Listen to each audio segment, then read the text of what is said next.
Bienvenidos a esta segunda parte del sistema de carga. Ahora nos falta explicar por qué se apaga la lámpara o foco testigo en el tablero. Como ya habíamos mencionado, la corriente que produce el alternador sale por uno de los diodos positivos y va finalmente a terminar en la batería. Pero como puedes ver, en paralelo se encuentra una conexión hacia los diodos de campo o diodos de excitación. Ahí se presenta también un ánodo, de tal manera que la corriente también puede salir por este extremo. Quisiera regresar por este diodo, no puede hacerlo porque tenemos un cátodo. Viene en su camino, quiere pasar por este diodo, tampoco puede porque también es un cátodo, y eso lo obliga a llegar a este punto. Al llegar a este punto es donde se encuentra lo más interesante. Si mal no lo recuerdas, la corriente que traemos es el polo positivo. De tal manera que ahora aquí hay el polo positivo. ¿Por qué se apaga la lámpara? Recordemos que la batería está alimentando a través del polo positivo a el solenoide de la marcha, al switch, y pasa por el fusible, el polo positivo. Y ahora resulta que en su otro extremo también hay positivo. Positivo, positivo. Simplemente la corriente deja de fluir. Y es esa la razón por la cual nuestro foco simplemente se va a apagar. Cuando nuestro foco se apaga, es un indicativo de que el sistema está cargando.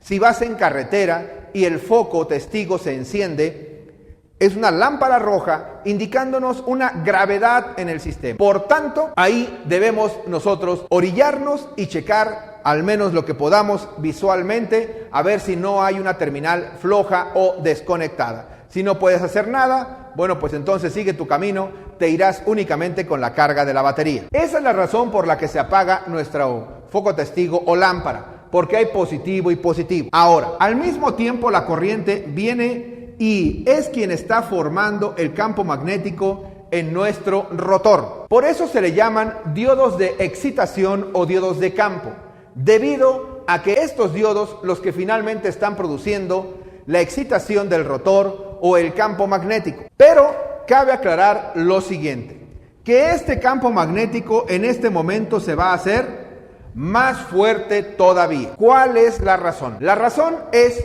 que la corriente que venía de la batería tenía que pasar por el switch, luego pasar por el foco y pasar por el rotor, el regulador y encontrar tierra.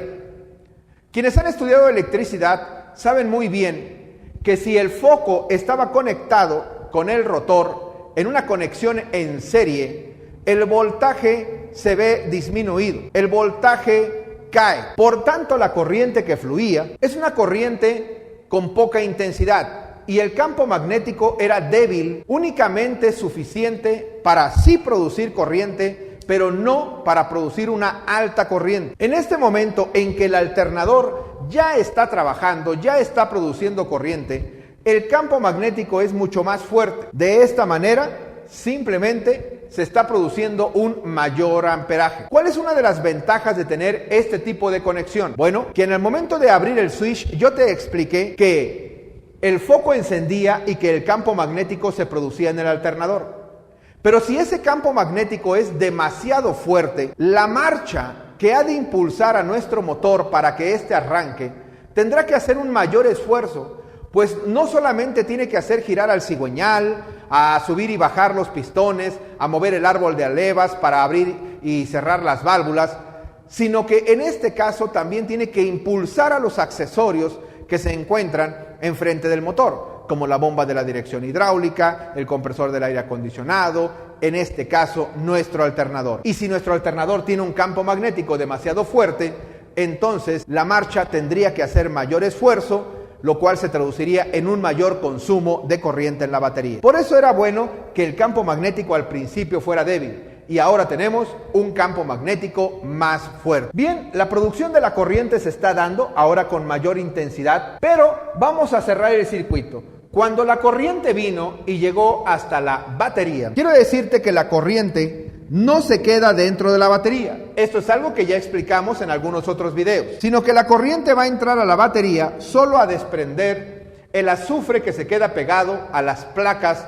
tanto positivas como negativas. La corriente ha de salir netamente por la terminal negativa y ha de viajar por las partes metálicas hasta nuevamente la carcasa del alternador. Esto va a hacer que la corriente ahora entre por la carcasa del alternador y tome precisamente como conducción este diodo, un diodo negativo, pero que me está presentando la terminal ánodo. La corriente entonces puede llegar a este punto y regresar finalmente a la bobina de donde salió esa corriente. Para los que han estudiado electricidad, les recuerdo que esto es un circuito, y un circuito deriva de la palabra círculo, y un círculo donde empieza, ahí termina. Es decir, la corriente salió de la bobina 1, ha de regresar a la bobina 1. Los diodos positivos y los diodos de excitación serán diodos de salida, mientras que los diodos negativos son diodos de retorno, diodos por donde va a regresar nuestra corriente producida. Cada una de las bobinas le irá tocando a su vez su momento en que van a ir produciendo su corriente. Y esta corriente, te mencioné, es alterna, así que posteriormente este extremo será positivo y luego este extremo será el negativo. Así que la corriente simplemente va ahora a tomar otro camino.